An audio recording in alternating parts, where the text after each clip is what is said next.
Black woman forced to wash dishes at luxury party, unaware that his wife owned the mansion.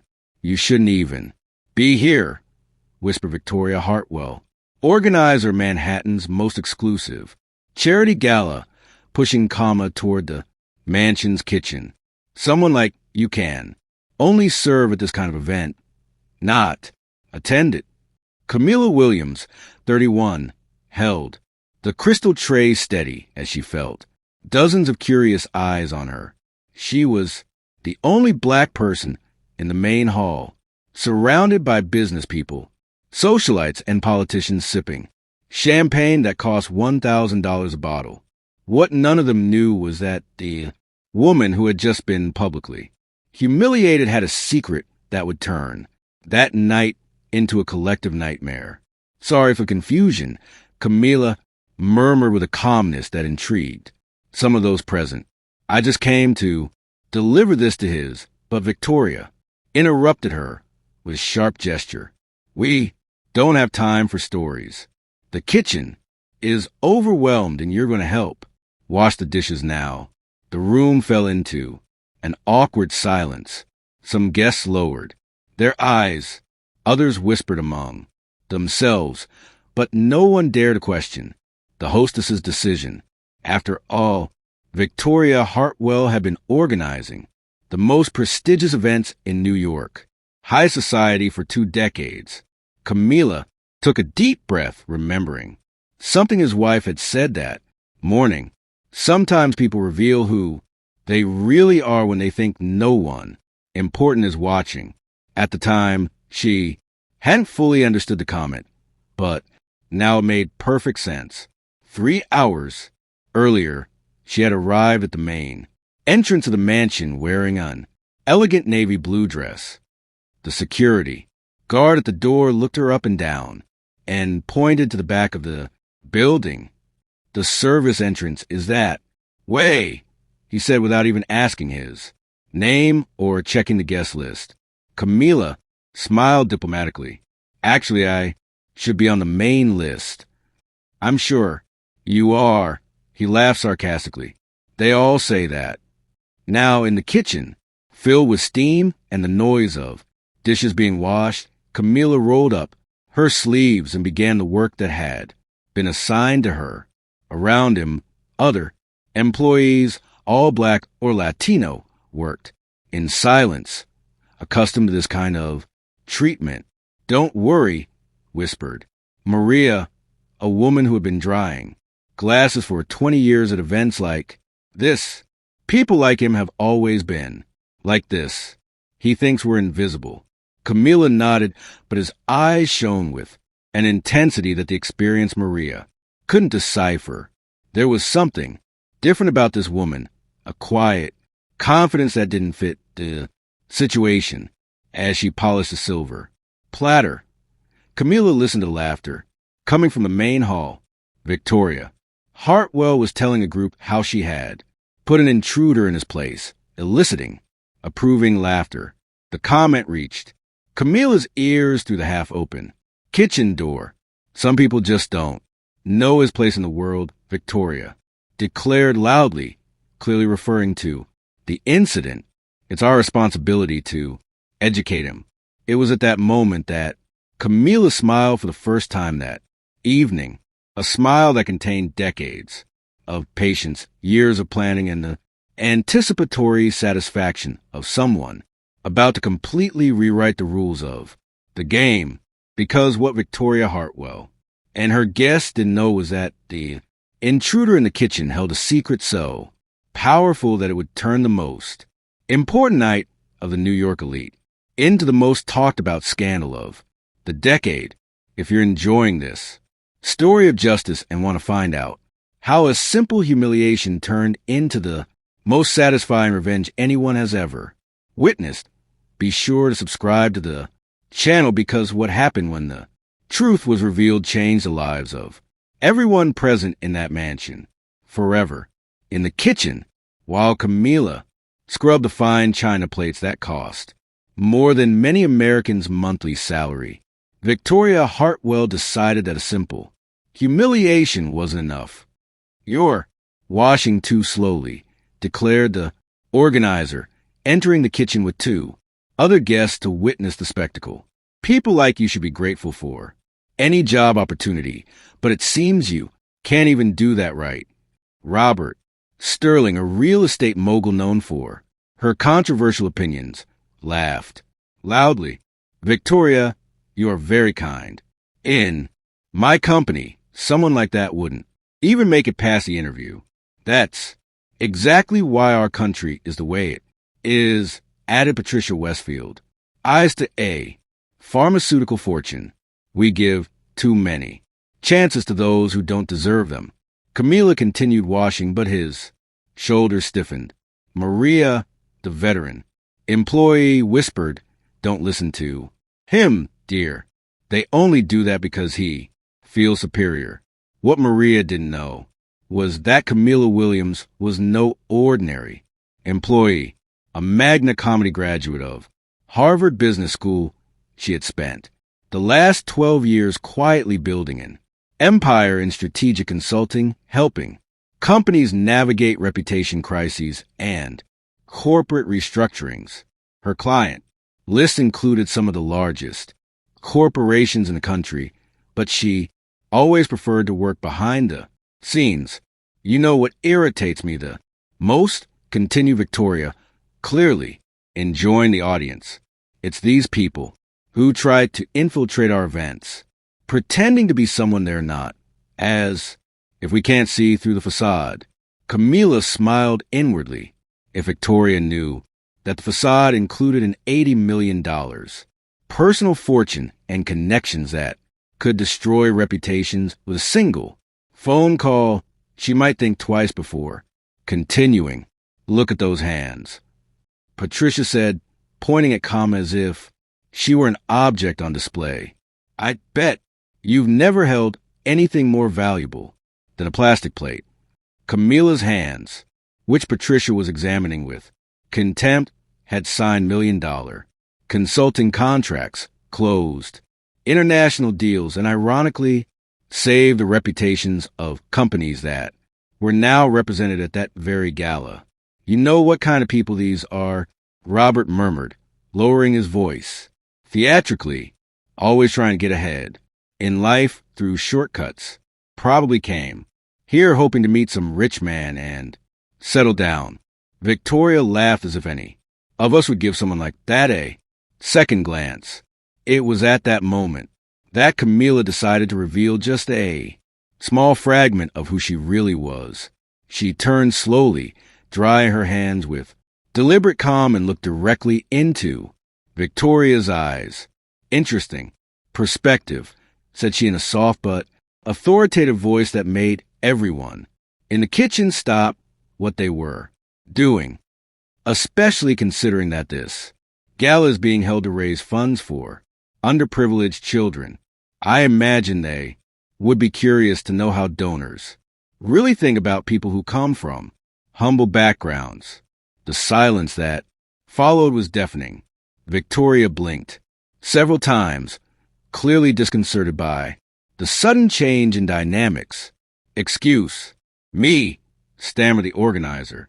I'm just observing the irony, Camila continued, her posture now upright and confident. You are here to help the less fortunate, but you cannot treat a person you believe to be in that category with dignity. Robert cleared his throat, uncomfortable. Well, that's completely different, is it? Camila interrupted him, gently, because to me it seems like exactly the same mentality that perpetuates the inequalities that are, in his words, supposedly his to combat. The tension in the kitchen was palpable. The other employees stopped working, sensing that something important was happening. Victoria, accustomed to being the most powerful person in any environment, clearly didn't know how to deal with someone who wasn't intimidated by his authority.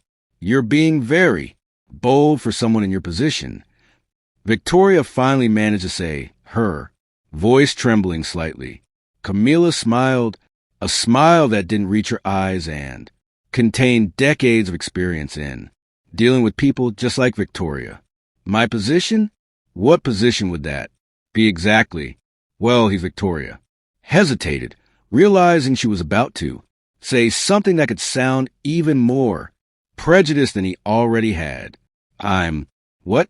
Camila asked softly, taking a step toward the group. At that moment, Maria looked at Kama with new admiration. In 20 years of working for the elite, she had never seen anyone confront people of this caliber with such elegance and authority. Victoria tried to regain control of the situation.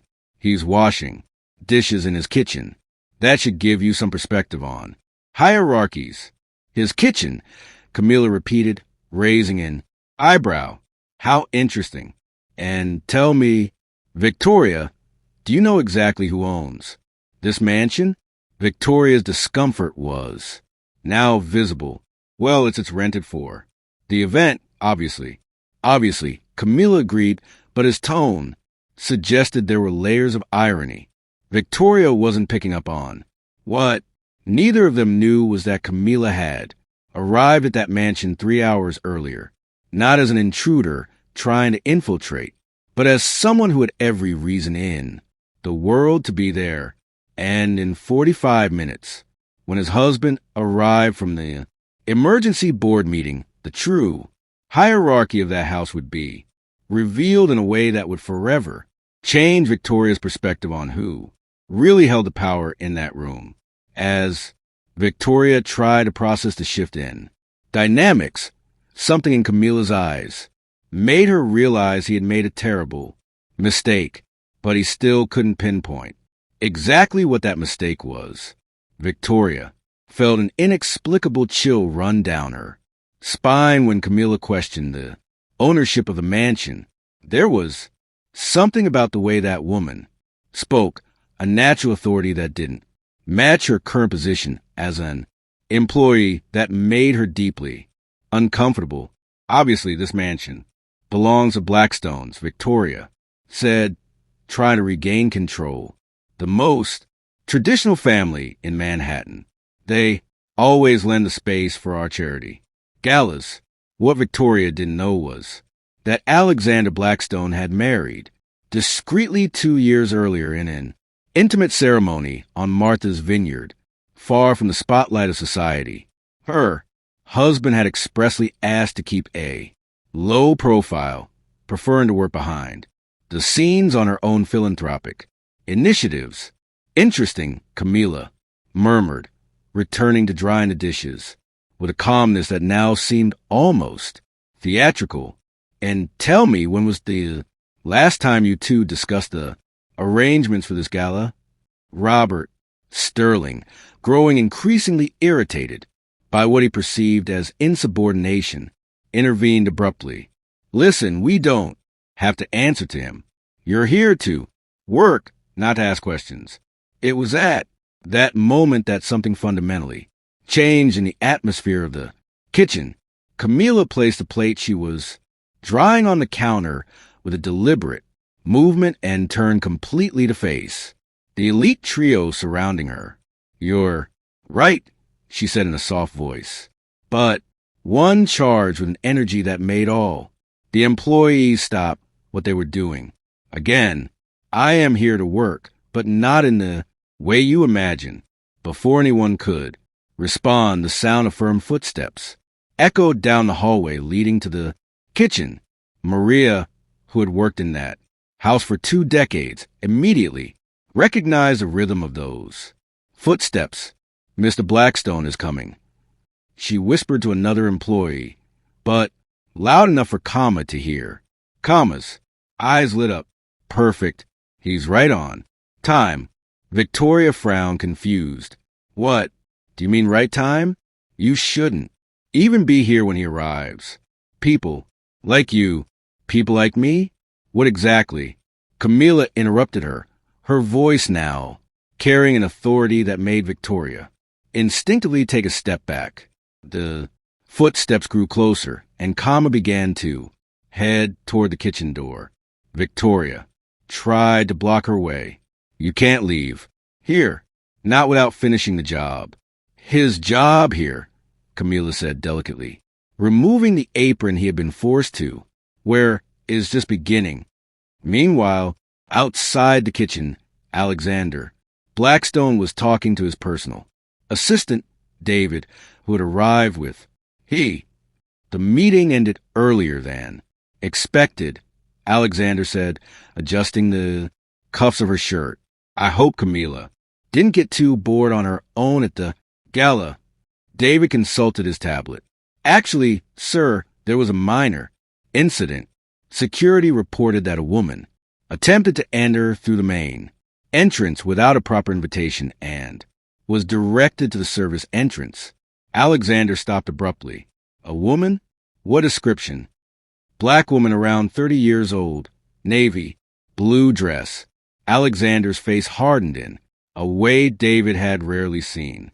And where is this woman now? I believe the event organizer, Madame Hartwell, put her to work in the kitchen. For a moment, there was complete silence.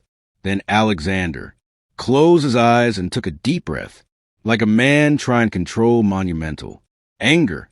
David, he said in a dangerously calm voice, I want you to document everything that happened tonight. Every person involved, every word spoken, every action taken, everything. Yes, sir. May I ask why? Alexander was already walking toward the kitchen with increasingly rapid steps. Because his wife has just been forced to wash dishes in his own home. In the kitchen, Victoria was still trying to process Kama's increasingly confident behavior when she heard Alexander's familiar voice echoing down the hallway. Where is my wife? The question resounded like thunder, and Victoria felt her stomach drop. She looked at Camilla, then at Robert and Patricia, trying to understand why this question made her so nervous. Her? Patricia repeated, confused. But Alexander has never brought a wife to our events. That's when Camilla smiled, a radiant smile that completely transformed her expression and revealed the powerful, confident woman she had always been, even under the guise of a humiliated employee. Actually, she said, extending her right hand to show a diamond wedding ring she had kept discreetly hidden. He did bring one. You just decided that I should be in the kitchen instead of the main hall. The ensuing silence was broken by the sound of Alexander's footsteps approaching rapidly, and Victoria finally understood the magnitude of the mistake she had made. But what none of his friends had yet known was that Camilla had recorded every second of the humiliation on his cell phone, which had remained strategically positioned in his apron pocket.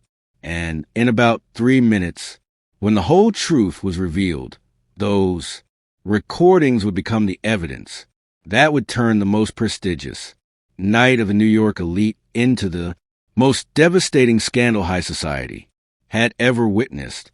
Alexander. Victoria's voice came out as a strangled whisper when the imposing figure of the mansion's owner appeared at the kitchen door. His eyes quickly scanned the scene. Camilla with her apron in her hands, Robert and Patricia clearly uncomfortable, and her herself looking like a child caught doing something wrong. Camilla, my love, Alexander said, completely ignoring the presence of the others and walking directly toward her. David told me what happened. Are you okay? The silence in the kitchen was deafening. Victoria felt her legs tremble as reality finally hit her with full force. Robert Sterling swallowed hard, his face losing all color, while Patricia Westfield seemed to have shrunk inside her expensive dress. I'm perfectly fine, Camilla replied with a serenity that now made perfect sense. In fact, it was a very educational experience. Alexander embraced his wife tenderly, but his eyes were pure ice when they finally turned to the elite trio who had humiliated the woman he loved. Victoria Hartwell, he said, her voice cutting through the air like a blade. Madam, Westfield, Mr. Sterling. How nice to meet you in my home. Alexander, we didn't know. Victoria began to stammer, her hand shaking visibly. Didn't know. What exactly? Alexander interrupted. That my wife is a person who deserves basic respect. Or, did you just not know that she is his wife? Robert tried a conciliatory approach. Her previous arrogance completely evaporated. Mr. Blackstone, there was a misunderstanding. If you had known, would you have acted differently? Camilla interjected softly. That's exactly the problem. Robert, you only treat people with decency when you know they have power. It was at that moment that Alexander noticed Kama's cell phone discreetly, positioned on the kitchen counter, still recording. A cold smile appeared on his lips. He called his assistant, who had remained at the door. Please, come in and bring your tablet. We have some important calls to make. Victoria desperately tried to regain control of the situation. Alexander, we can resolve this civilly. It was just a misunderstanding. Civilly?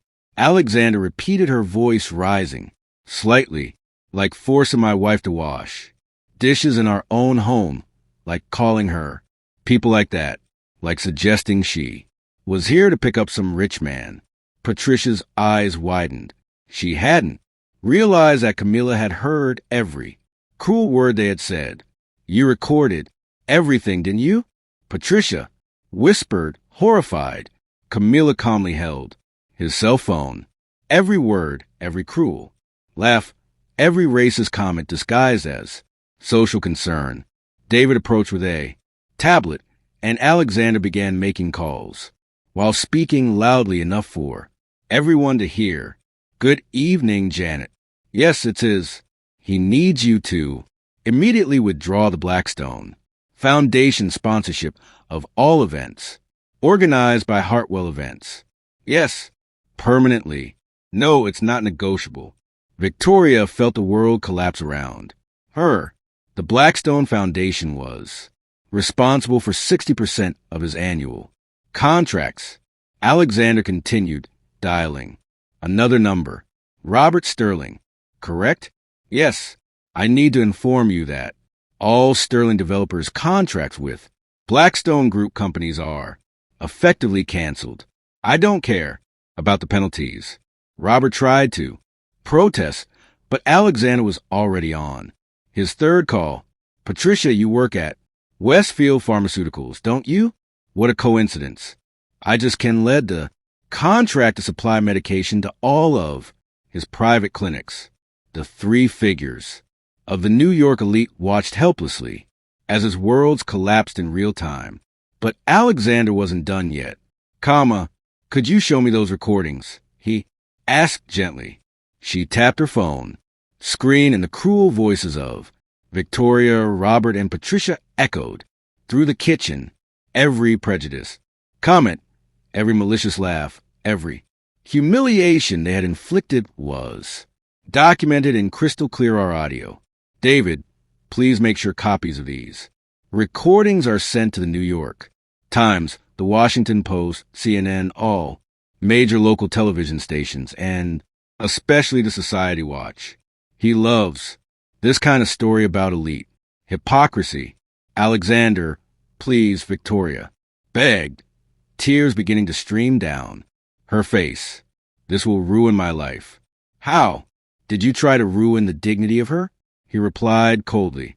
The difference is that she did nothing to deserve your treatment. You, on the other hand, chose every cruel word you said. Maria, the veteran employee who had worked at the mansion for 2 decades, watched everything with a mixture of shock and satisfaction. In all those years, she had never seen anyone defend the service workers the way Camilla and Alexander were doing at that moment.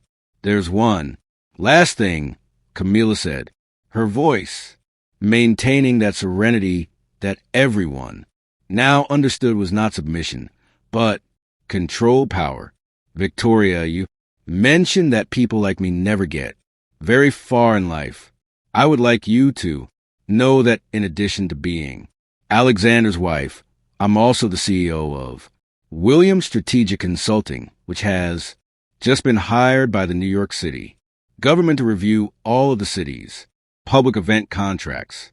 The last trace of color drained from Victoria's face. His contract with the city will be the first to be reevaluated, as the three perpetrators of the humiliation left the mansion in a state of complete shock, knowing that his reputations would be shattered by dawn. Camila finally allowed a genuine smile to appear on her face.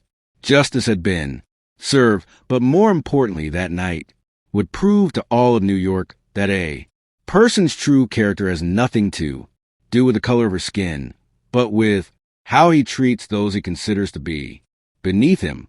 The next morning, even before the sun had fully risen over Manhattan, the headlines were already dominating every newspaper and news site in the city. The silent revenge, how New York's elite was unmasked in a single night, read the New York Times. Camila's video recordings had been viewed more than 2 million times in the first 12 hours. Victoria Hartwell woke up to his phone ringing incessantly. Dozens of clients were canceling contracts. Journalists were asking for statements. And even employees of her own company were publicly resigning. In 72 hours, Hartwell Events, a company that took 20 years to build, had lost 95% of its contracts. Madam Hartwell, her assistant, said on the phone, her voice trembling. The Rockefeller Foundation has just confirmed that it will not be renewing our contract. And there's more. The Museum of Modern Art has also canceled the fall gala. Victoria looked out the window of her Upper East Side apartment, knowing that soon she would not even be able to afford the rent there. The world she had built based on connections and prestige was collapsing like a house of cards. Robert Sterling was not faring any better.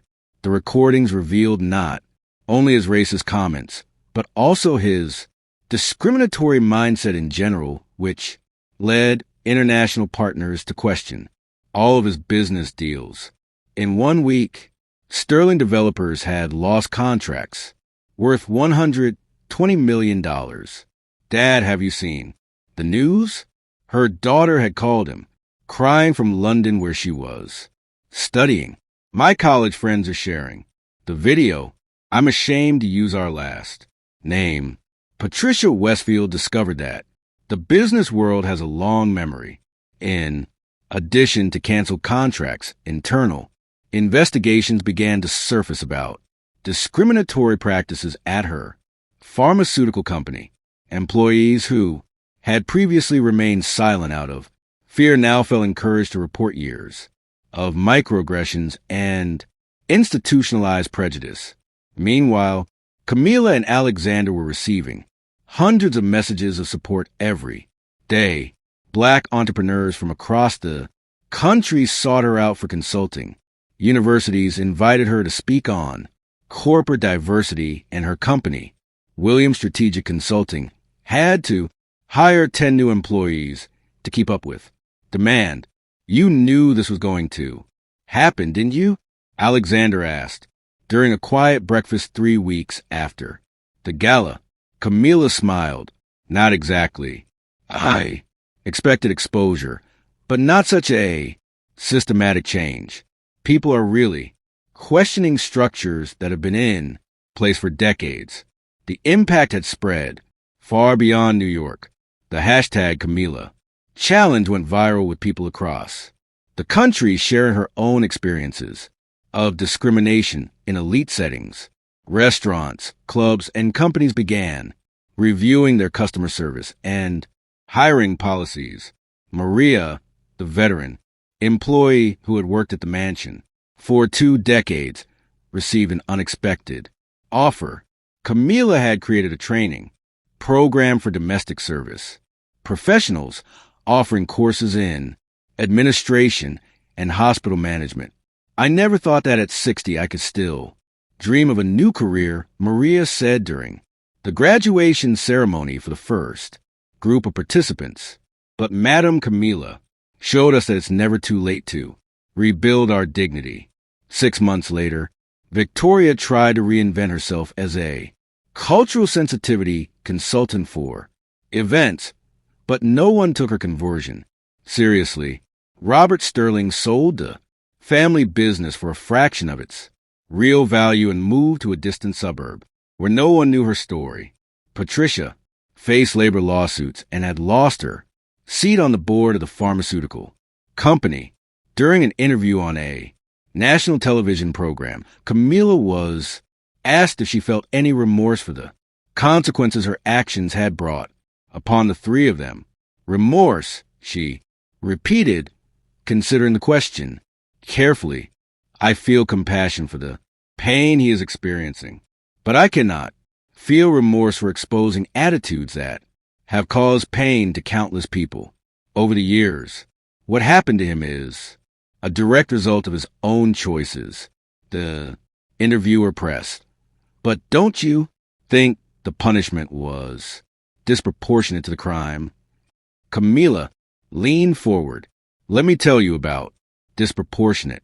It's when a black woman who graduated from Harvard is automatically directed to the service entrance. It's when people judge her worth based on the color of her skin before they even know his name. It's when workers are humiliated daily by people who consider themselves superior. That's disproportionate. Alexander, watching from the audience, smiled proudly. Her wife had become a powerful voice for change that the country had needed for decades. A year after the fateful Gala, Camilla was invited to give the keynote speech at Harvard Business School's graduation before an audience of future business leaders. She concluded with words that became a manifesto for a generation. True power does not lie in humiliating those you consider inferior. True power lies in elevating those whom society tries to diminish. The best revenge against prejudice is not to destroy those who practice it. It is to build a world where such prejudice can no longer thrive.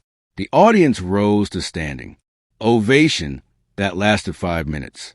Victoria, watching from his small rented apartment in Queens, turned off the television with tears in his eyes. He finally understood the magnitude of what he had lost that night.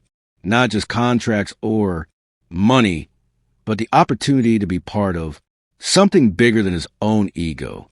2 years later, when Camilla was appointed to the Ford Foundation board to lead racial equity initiatives, she received an unexpected letter. It was from Victoria, offering a sincere apology and asking if there was any way to repair the damage he had caused. Camilla replied with a single sentence: reparation does not come through letters, but through actions that lift others up, as he tried to tear me down. In the end, Camilla Williams' story proved that the most powerful justice is not that which destroys the enemy, but that which builds a better world despite him. Her forced humiliation in a kitchen became the catalyst for social change that benefited thousands of people facing similar discrimination. And when asked about the legacy she would like to leave behind, Camilla always replied that no one else should ever be forced to prove her dignity, that she should be recognized as an inalienable right of every human being. The best revenge she discovered was not to destroy those who had humiliated her. It was to use the humiliation as fuel to light a path that others could follow toward a more just future. If the story of resistance, dignity, and social transformation touched his heart, subscribe to the channel for more narratives that prove that sometimes his most difficult moments become the seeds of the most necessary changes.